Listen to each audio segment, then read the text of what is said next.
Bonjour à tous, c'est Claire, bienvenue dans cette vidéo de guidance pour la semaine prochaine. Alors, je suis allée en forêt pour aller chercher des petites choses jolies pour célébrer ces changements d'énergie, de saison, qui ont correspondu aussi à la pleine lune. Donc voilà, il y a beaucoup de choses qui sont passées la semaine dernière. Donc on a des marrons, on a des petits glands et j'ai même trouvé un petit cognacé. Donc j'ai trouvé des petits coins sauvages. Alors, au niveau de l'énergie de la lune, qui est très forte en ce moment, on est toujours accompagné par la mère de clan de la 9e lune. Donc c'est la femme du soleil couchant. Et juste un tout petit rappel, hein, donc c'est la gardienne des buts et des rêves de demain. Elle est liée à la couleur verte, je ne sais pas si ça je vous l'avais déjà dit. Et donc le vert c'est la couleur de la volonté, mais la volonté pas pour faire n'importe quoi, la volonté pour assurer l'abondance du futur. Donc on est dépositaire des générations qui ne sont pas encore nées. Et donc cette femme du soleil couchant, elle nous invite, et en tout cas à travers l'énergie de la lune, elle va nous aider à y réfléchir, à utiliser seulement donc, ce dont on a besoin et donc à préparer, à penser l'avenir. Ça veut dire que tout ce qui va être fait dans ce sens-là va être favorisé. Tout ce qui va être fait dans le sens personnel va pas avoir d'énergie pour être accompagné. Donc c'est super intéressant donc de se positionner là-dessus, de se positionner sur justement cette idée de ressources. En plus, voilà, on a cette énergie d'équinoxe d'automne avec, par exemple, comme animal d'accompagnement l'écureuil, que j'ai d'ailleurs, j'en ai croisé un en allant chercher mes petits trésors. Et l'écureuil, il fait réfléchir sur comment est-ce que, qu'est-ce que je stocke, qu'est-ce que je ne stocke pas, qu'est-ce que je partage. Donc on a vraiment cette idée de ressources et qu'est-ce que je fais de mes ressources. Alors, pour la guidance par signe, j'ai choisi donc de prendre le petit oracle des fées pour savoir sur quel signe on est. Donc vous voyez là la fée du bélier. Donc ce sera pour le signe du bélier. Et puis nous avons la guidance qui sera donnée par le Mystical Shaman Oracle de Colette Baron-Reid. Je vais utiliser les cartes endroit inversé, sachant que les cartes inversées, ce ne sont pas des cartes négatives, ce sont des cartes de protection. Voilà. Alors, on va commencer tout de suite avec le bélier. Alors, le bélier... Hop. Alors, le bélier commence avec une carte, justement, une carte de protection, une carte à l'envers, qui est la carte du conseil. Alors, on la remet à l'endroit pour en parler. Alors, cette carte-là, c'est la carte des aides, c'est la carte des guides, c'est la carte des anges.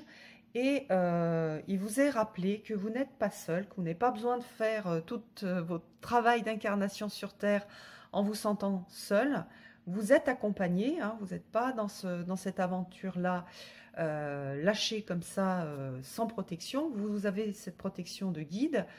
Ça peut être, selon vos pratiques, un ange gardien, un guide, un dieu, une déesse, et il y a certainement pas mal de béliers qui sont sentis seuls ces dernières semaines, qui avaient pas mal de choses à faire, pas mal peut-être de challenges dans leur vie, et qui ont pensé qu'ils étaient tout seuls et que c'était difficile.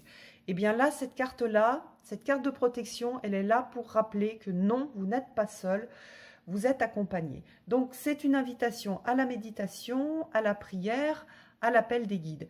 Si, vos guides ne peuvent vous aider, vous accompagner que si vous leur ouvrez la porte.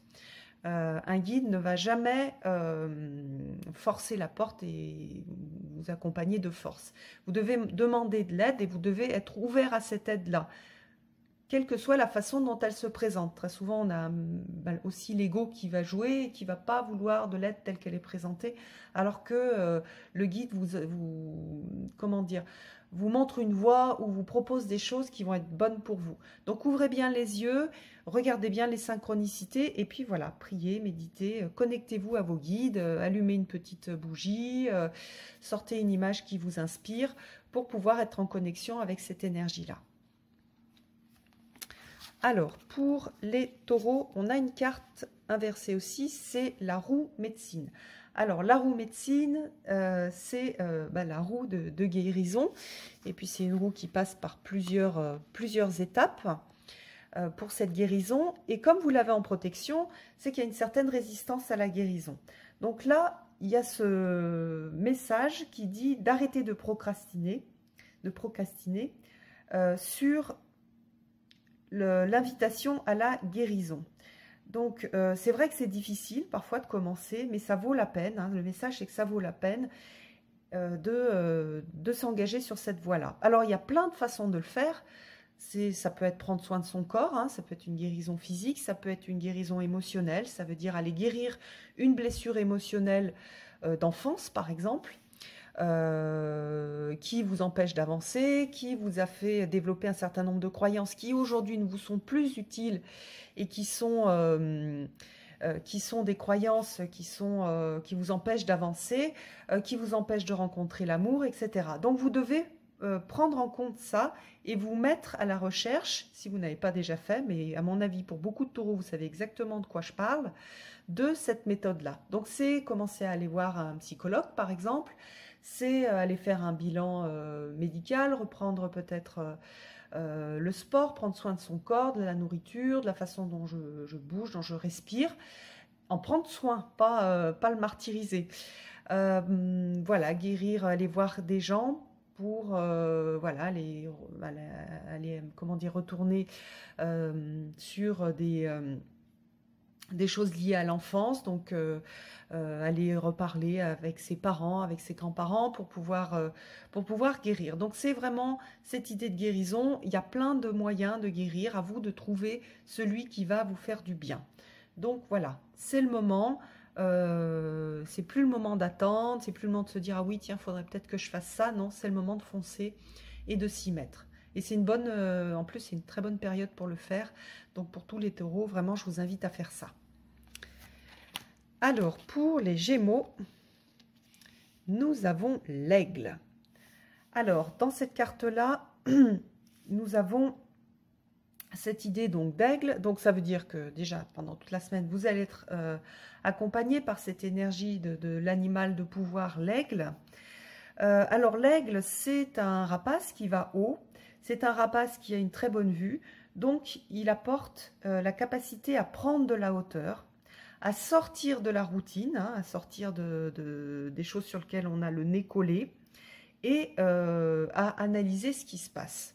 Donc vraiment, pour tous les Gémeaux, je vous invite à vous poser et à regarder où vous en êtes, qu'est-ce que vous êtes en train de faire et à élargir votre champ de vision et à regarder de façon aussi précise. Hein. On n'est pas dans le flou, on est dans quelque chose d'assez précis. Et ça va vous aider à aussi prendre des décisions qui vont aller vers plus de liberté. Donc on est sur sur ce travail de la liberté. Hein. C'est vrai qu'avec l'oiseau, on a cette association aussi de liberté. Je prends mon envol et j'ai cette liberté d'aller dans les cieux.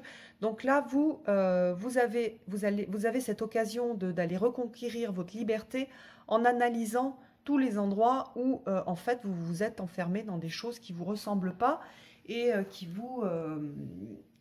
qui en fait vous font agir en vous disant oui, il faut que je fasse ça, il faut que je fasse ça. Et vous, en fait, vous êtes certainement, enfin en tout cas, il y a pas mal de Gémeaux, vous allez vous rendre compte que vous êtes enfermé. Vous êtes enfermé dans un certain nombre de choses, peut-être dans une relation, peut-être dans une façon d'être ou dans des pensées. Souvent, on a ça aussi. Hein. L'aigle, il aide énormément à remettre en ordre les pensées. Parfois, on s'enferme dans une pensée de colère, une pensée de vengeance. Et en fait, on perd notre liberté. C'est-à-dire, on est tout le temps en train d'agir en fonction de ça, au lieu de profiter de la vie et au lieu de se sentir libre. Libre de dire oui, de dire non, sans être tout le temps « Ah, mais oui, mais si je dis oui ou si je dis non, je vais aller dans son sens, etc. » Non, l'idée, c'est de regagner de la liberté. Donc, un grand vent de liberté chez les Gémeaux. Vous voyez, là, il y a le vent de folie qui souffle. Et donc, vous avez cette invitation, voilà, à regarder les choses d'un peu plus haut et à vous à acquérir un peu une vision beaucoup plus claire de ce qui se passe et de ce que vous voulez dans votre vie. Qu'est-ce qui est important pour vous, qu'est-ce que vous voulez et comment vous allez pouvoir regagner cette liberté. Alors, pour les cancers, nous avons la danse des fantômes. Alors, la danse des fantômes, c'est lorsqu'on fait cette danse qui va unir les vivants et les morts. Alors, attendez, je vais la mettre comme ça, parce qu'on ne la voit pas très bien. Donc, on va unir les vivants et les morts, et on va avoir cette communication avec les ancêtres. Alors, les ancêtres, donc, c'est pas le monde d'en haut, c'est pas le monde des anges, etc. On est dans le monde souterrain. Les ancêtres sont des gens qui ont vécu, sont des gens qui ont déjà fait un certain nombre d'expériences et qui transmettent ces expériences et cette sagesse. Donc, vous allez avoir pendant toute cette semaine vos ancêtres qui vont communiquer de façon beaucoup plus importante avec vous. Donc, faites attention aux synchronicités et voyez dans quelle mesure cette communication, cette énergie qui vous est apportée est là pour apporter de la guérison. Donc, en fait, c'est pourquoi ça apporte de la guérison? Parce que dans les lignées, on travaille, on a comment dire, on a des choses à faire particulières dans une lignée. Donc, il y a des lignées qui travaillent la place de la femme, il y a des lignées qui vont travailler la violence, etc. Et on retrouve ça de génération en génération, et chaque génération va travailler ça. Donc, pour vous, il s'agit donc d'apporter cette guérison, de travailler sur cette guérison, de recevoir les cadeaux de vos ancêtres, et puis de voir dans quelle mesure vous travaillez aussi sur cette lignée. Alors, je vous invite, si vous avez envie, vous les cancers, à faire un petit autel. Enfin, un petit autel, c'est pas quelque chose de... Comment dire, on n'est pas dans la magie telle qu'on la voit superstitieuse, à sortir par exemple quelques photos d'ancêtres ou à sortir une image qui va représenter vos ancêtres, à allumer une bougie et à demander cette aide à vos ancêtres pour continuer ce travail qui est fait dans votre lignée. C'est un moment aussi difficile mais important où on va se reconnecter aux ancêtres avec lesquels on s'est déconnecté parce qu'on est fâché, parce qu'il y a des choses qui ont été faites par ces ancêtres qui ont blessé, parfois des choses graves même, et c'est un moment pour pardonner. Alors c'est un moment pour pardonner. Alors le pardon quand ce sont des choses qui sont graves ou quand ce sont des choses qui ont beaucoup affecté la personne, ça ne se fait pas comme ça. Il faut avoir cette intention-là de pardonner pour pouvoir commencer à pardonner et qu'après ça se s'imprègne et que ça s'incarne dans les tripes, dans le ventre. Alors on ne pardonne pas parce que les choses qui ont été faites, on minimise absolument pas ce qui a été fait, on se libère plutôt de ce qui a été fait. C'est-à-dire tant qu'on est dans la colère et qu'on n'a pas pardonné, la personne continue à nous blesser. Donc là, l'idée, c'est de se défaire de ces blessures-là pour pouvoir continuer à avancer. Alors, c'est un travail costaud, hein, donc je vous invite à le faire en pratiquant un certain nombre de rituels, donc justement en utilisant la lumière, en demandant de l'aide aux autres ancêtres, par exemple, ou à la sagesse ancestrale, une sagesse ancestrale peut-être plus ancienne, pas forcément des ancêtres là directs. Eux peuvent vous aider, vous accompagner. Voilà. Donc pour vous, les cancers, c'est un joli travail. Et puis, pour certains, c'est l'aide des ancêtres qu'on a aimés, des gens qui sont partis et qui sont encore là pour vous accompagner. Hein, qui y a encore une énergie d'ancêtre qui est là et qui vous accompagne, qui vous entoure. Donc, ressortez aussi les photos des ancêtres que vous avez aimés, des grands-parents par exemple, qui vous ont apporté de l'amour et qui sont plus physiquement là aujourd'hui. En fait, ils sont là autour de vous au niveau énergétique et ils sont là pour vous prodiguer de bons conseils et puis pour vous entourer de leur amour. Alors, ensuite, nous avons pour les lions... Alors, on a la carte du tambour. Alors, à l'envers, donc ça veut dire que c'est une carte de protection. Alors, le tambour, il imprime un rythme. Donc, il va parler justement de rythme. Et pour vous, il s'agit de trouver votre propre rythme. Vous avez peut-être cherché à être comme les autres, à suivre le rythme des autres. Et ça, en fait, ça vous épuise. Et puis, vous êtes complètement à côté de votre vie. Donc, il y a cette idée donc de rythme, de retrouver votre propre rythme. Qu'est-ce qui est juste pour vous, la vitesse à laquelle vous avez envie d'avancer. Et dans le rythme aussi, il y a l'idée un petit peu de la tonalité. Qu'est-ce qui est juste au niveau de la tonalité dans votre vie? Par exemple, dans une relation, il se peut que ce soit une relation, si on est au niveau du son, qui soit dissonante, qui soit pas juste. Ça peut être une relation amicale, ça peut être une relation d'amour. Et oui, il y a eu un moment, vous étiez sur, vous aviez créé une jolie mélodie, mais là, en ce moment, ça dissonne. Donc, s'il y a cette dissonance, c'est soit il y a des choses à changer pour se remettre à refaire une belle mélodie ensemble, ou peut-être que cette personne-là, ben, vous avez fait un beau chemin avec elle et c'est terminé. Hein, je vous dis, ça peut être au niveau amour, ça peut être au niveau amitié. Donc, on n'est pas toujours, hein, quand on recherche à retrouver un rythme ensemble, on n'est pas obligé de casser la relation. On peut aussi travailler ensemble pour recréer ce rythme harmonieux entre deux personnes. Très souvent, d'ailleurs, c'est ça. Ça peut être aussi un projet. Vous êtes laissé, on vous a présenté un projet, vous êtes dit, ah oui, tiens, ça serait bien, etc. Puis peut-être ce projet, il ne vous ressemble pas tant que ça. Et vous avez soit à lui redonner un petit peu un rythme qui est le vôtre, soit vous dire, bah non, finalement, ce projet-là, c'est pas bon pour moi, donc j'abandonne. Voilà, donc pour vous, les lions, vous êtes sur cette idée de rythme. Quel est mon rythme et comment est-ce que je fais? Je crée une belle musique dans mes relations, que ce soit avec des personnes ou que ce soit avec des projets.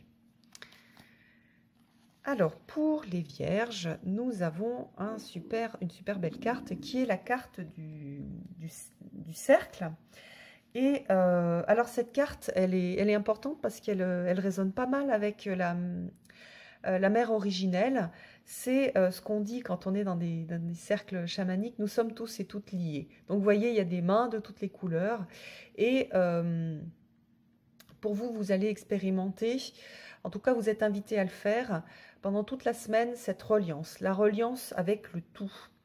Donc ça, cette reliance, on peut la ressentir à travers la méditation. On peut la ressentir à travers les relations avec les gens, en ouvrant son cœur. Et donc cette reliance, elle n'est pas que avec le vivant ou avec la terre, elle est aussi avec les esprits, avec l'esprit. Donc avec tout ce qui existe, qui soit matérialisé ou qui ne soit pas matérialisé. Donc vous avez une grande capacité de reliance, avec le haut, une grande capacité de reliance avec le bas, avec les ancêtres aussi, une grande capacité de reliance à l'horizontale avec les humains, avec les animaux, avec les plantes. Donc profitez-en pour expérimenter cette reliance parce que ça fait du bien de sentir cette reliance. Et donc je disais qu'elle est particulièrement juste par rapport à la mère originelle parce que c'est la mère originelle qui est aussi liée au futur et qui apporte sa sagesse pour préparer un futur qui soit beau. Donc la reliance, elle est aussi entre le passé et le futur. Donc vous avez tout ça, elle part dans tous les sens, hein, c'est pas juste la reliance avec une personne ou l'humanité, c'est vraiment une reliance qui est aussi mystique, donc avec le haut, avec les ancêtres, avec le futur aussi, hein, une grande capacité à ressentir aussi le futur et le passé. Donc c'est un peu comme si tout était mis en un, tout est un. Il n'y a plus... si vous faites des méditations, vous avez un petit peu l'habitude, vous allez voir qu'il n'y a plus d'espace-temps, il n'y a plus d'espace matériel non plus. On est vraiment dans l'unité et c'est super intéressant. Donc, au niveau pratique, ça veut dire aussi de ressentir que dans l'autre, dans celui qui vous agace en face de vous, ou dans votre enfant que vous aimez, bah, vous retrouvez et qu'il y a vraiment une connexion, il y a un fil entre vous et l'enfant que vous aimez, entre vous et la personne qui vous agace. Et essayez de voir comment est-ce que le fait de voir que vous êtes reliés, qu'il y a quelque chose qui est commune, il y a une chose commune entre vous, voyez comment est-ce que ça change la vision que vous avez des personnes, par exemple, qui vous agacent. Ça peut être super intéressant à faire. Voilà, donc pour vous, ça va être en même temps très incarné dans la relation et en même temps très éthéré dans ce côté très très mystique de cette signification du cercle. Alors, pour la balance, nous avons cette carte de tranquillité, d'arrêt en fait. Voilà, pour vous, c'est pas du tout un temps pour l'action. Alors, c'est pas un temps pour l'action, c'est un moment pour peut-être pour récolter plus d'informations, pour vous ajuster au bon timing. Donc pour l'instant, ne prenez pas de décision, ne cassez pas de choses, ne vous foncez pas tête baissée dans une nouvelle relation, dans quelque chose de nouveau. C'est pas le bon timing, voilà. Donc il va falloir un petit peu voilà, être dans la légèreté, jouer, rechargez-vous, comme on voit sur cette carte-là, c'est un moment de tranquillité. Et puis surtout, défocaliser de ce que vous voulez absolument, et vous voulez absolument ça, et vous voudriez absolument telle autre chose. Non, c'est pas le moment, c'est le moment d'attendre, de prendre soin de soi, voilà, de jouer, d'être dans la légèreté et pas dans la volonté de... c'est pas voilà, c'est pas une bonne semaine pour vous, enfin c'est pas une semaine qui est très favorable pour changer des choses, pour être vraiment dans quelque chose de très yang, de décision, d'imposer des choses. Non, soyez dans l'attente, dans le lâcher prise. Alors, pour le scorpion, nous avons un magnifique guerrier de la lumière. Et le message de ce guerrier de la lumière, c'est que pour les scorpions, c'est très important de vous focaliser sur votre pouvoir, sur votre sagesse, sur votre beauté, sur ce guerrier de la lumière que vous avez en vous. Donc c'est, comment dire, c'est une vision de soi à cultiver pendant toute la semaine. Donc attention de ne pas vous focaliser sur ce qui ne va pas en vous. Sur ce qui ne va pas en vous et sur ce qui ne va pas dans le monde aussi. Hein. On est tout le temps dans cette idée de... comment dire, il y a un reflet entre ce qui est à l'intérieur et ce qui est à l'extérieur. Donc, vous avez pendant toute cette semaine une invitation à regarder la lumière en vous, la lumière dans le monde aussi. Regardez ce qui va bien, regardez ce qui est beau, regardez ce qui germe, regardez... c'est une invitation, hein, par exemple, aussi à aller à l'extérieur et voir les magnifiques couleurs qui commencent à arriver, les couleurs d'automne. Regardez comme la vie est belle et regardez tous les endroits où il y a de la lumière. Vous allez être challengé là-dessus. C'est-à-dire peut-être vous allez avoir envie d'aller voir, d'aller regarder ce qui est sombre en vous, de vous... voilà, donc de vous dire « Ah ben non, là je suis pas comme je voudrais, je suis pas une belle personne, je suis pas une personne suffisamment ci, suffisamment là. » Et puis le monde est moche, et regardez tout ce qui se passe dans le monde, tout est noir. Donc là, pour vous, c'est une invitation à faire le contraire, c'est-à-dire à regarder tout ce qui est beau. Vous avez à cultiver cette lumière, c'est important, parce que on a cette idée de... en fait, l'intention, elle va suivre l'attention. Si je ne porte attention qu'à ce qui ne va pas, eh bien, je vais cultiver ce qui ne va pas. Si je porte attention à un défaut, par exemple, je ne me trouve pas suffisamment, on va dire, belle ou conforme, on va dire, au canon de beauté, eh bien, je vais me focaliser sur le fait je suis pas belle, je suis pas belle, je suis pas belle, et je vais dégager je suis pas belle. Et tout ce qui est autour de moi va dégager je ne suis pas belle, et ce qui est autour de moi, c'est pas forcément hyper beau. Donc, quelque part, je vais être sur le moche. Voilà, tout est moche. Je suis moche, le monde est moche, tout est moche. Alors que si je vais regarder ce qui est beau en moi, je vais dégager la beauté. Et je vais, même si j'ai pas un corps de toute façon, c'est pas forcément dans la vraie vie ce qui plaît, hein, mais même si j'ai pas un corps de top modèle, je vais dégager cette beauté et puis je vais être capable de voir la beauté dans le monde. Et je vais pouvoir être capable aussi de voir la beauté dans des gens qui n'ont pas non plus des corps de mannequins. Et je vais voir la beauté qui m'entoure, je vais voir la beauté toute simple, la beauté d'un sourire, la beauté d'un petit geste tout simple d'une attention qu'on a apportée sur moi, quelqu'un qui m'a souri, quelqu'un qui a rigolé avec moi, l'attention d'un ami. Donc voilà, c'est le chemin du guerrier de la lumière. C'est pas un chemin où tout est parfait, c'est un chemin où je vais regarder la lumière et je vais la faire grandir. Et quand je la fais grandir en moi, je la fais grandir à l'extérieur. Je suis capable de voir la lumière à l'extérieur, tout ce qui est beau, tout ce qui est bon, tout ce qui est de l'ordre du lumineux, et je suis capable de voir la lumière en moi, tout ce qui est bon, tout ce qui est beau, tout ce qui est de l'ordre du lumineux. C'est super important pour vous les scorpions, et c'est une carte qui est juste magnifique et que j'adore. La plupart des gens qui regardent mes vidéos, ce sont...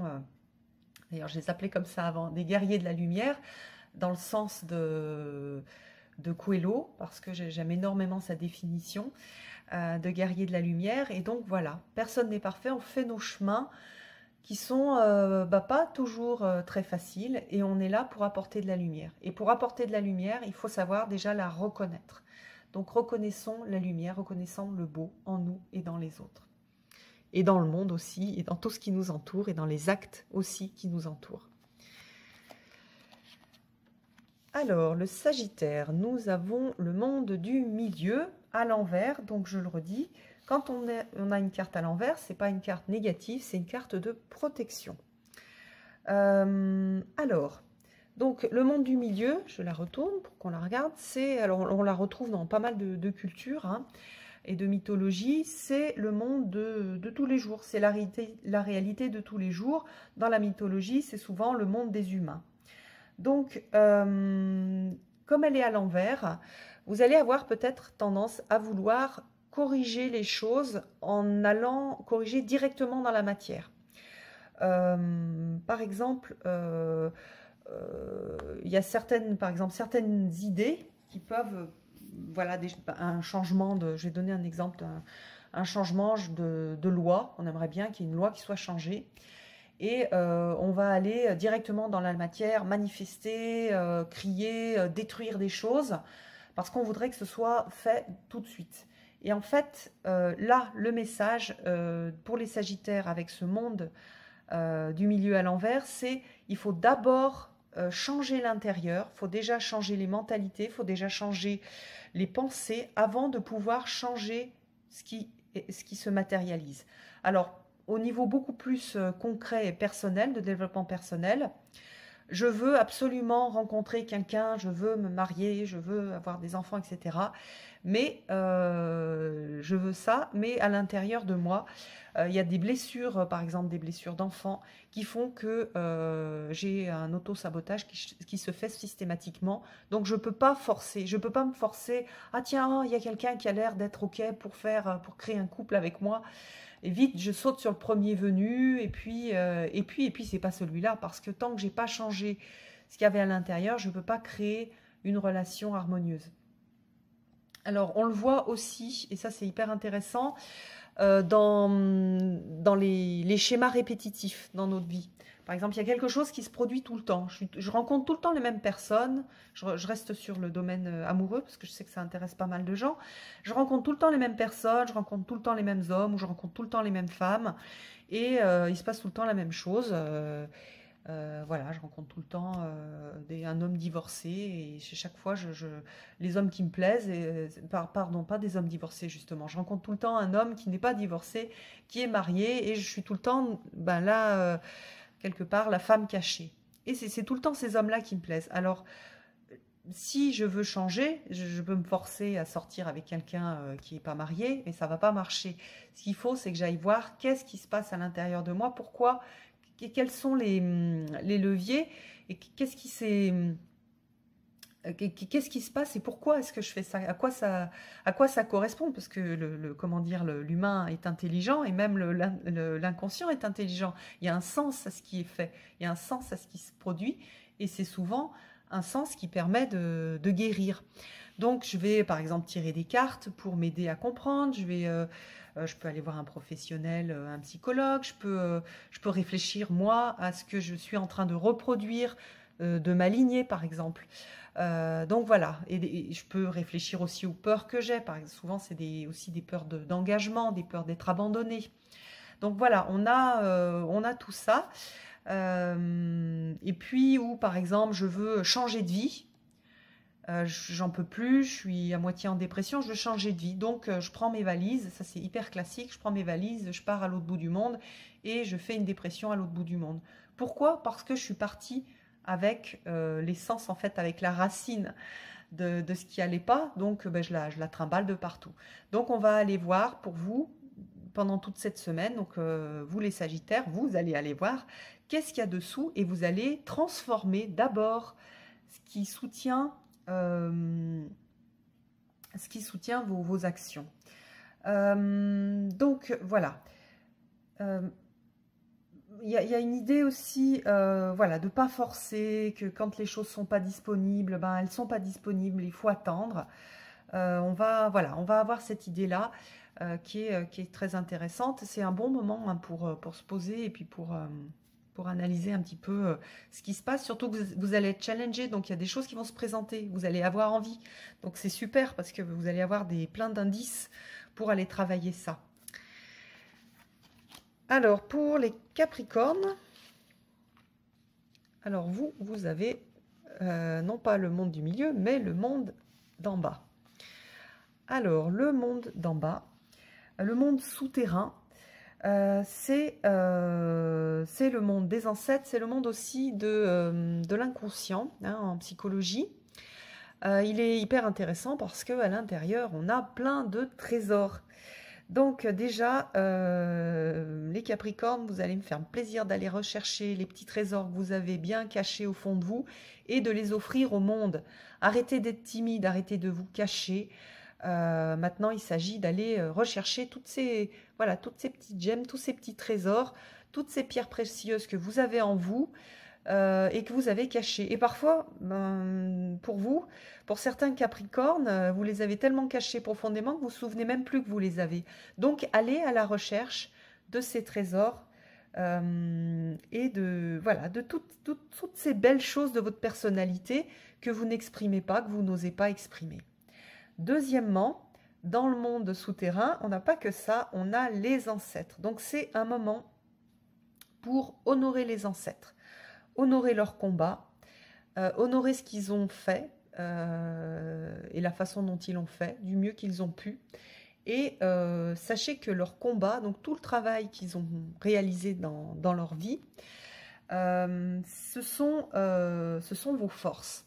Alors très souvent on voit dans la lignée, ah bah oui mais moi dans ma lignée à chaque fois j'ai, je sais pas, une femme seule qui doit se battre pour s'en sortir. Et on se dit oui j'en ai marre de récupérer ça. Mais non, c'est le contraire, c'est-à-dire que c'est ça qui est travaillé dans la lignée et chaque génération a un peu plus de force. Et donc à chaque fois, vos ancêtres, ils vous ont apporté cette force, cette capacité à travailler ce sujet-là qui est bossé dans toute la lignée. Donc dans la lignée, on a ça. Alors il y a pas mal de traumatismes liés aussi, par exemple, à la violence, des traumatismes liés à la tristesse, à la mort. Il y a pas mal de lignées donc, qui travaillent sur la place de la femme, il y a d'autres des lignées qui travaillent sur la place de l'homme. Et puis, il y a plusieurs choses hein, qui se font. Il n'y a pas juste un travail pour une lignée. Il y a plusieurs boulots qui se font. Donc, je redis 2 choses pour vous les Capricornes. 1, arrêtez de cacher les petits trésors de votre personnalité, montrez-les, offrez-les au monde. Voilà, c'est très égoïste de les garder juste pour vous. Deuxièmement, honorez vos ancêtres et voyez en quoi ils vous ont apporté cette force, en quoi vous pouvez puiser dans cette ressource d'ancêtres, d'expérience d'ancêtres pour avancer. Donc parlez à vos ancêtres hein, aussi. Faites un petit autel, mettez une petite bougie, ressortez des photos qui peuvent vous aider donc à avancer et à avoir aussi des conseils et du soutien de la part de ses ancêtres. Alors, pour les Verseaux. Pour les Verseaux, nous avons le chasseur à l'envers. Donc, je le redis, quand on a une carte à l'envers, c'est une carte de protection. Alors, le chasseur, de quoi est-ce qu'il parle et de quoi est-ce qu'il nous protège? Alors, le grand message, c'est attention de ne pas être la proie de nos désirs et de nos illusions. C'est un message très fort, c'est un message qui ne fait pas toujours ultra plaisir. Enfin, disons que l'ego n'aime pas trop, puisque c'est l'ego hein, qui crée les désirs et les illusions.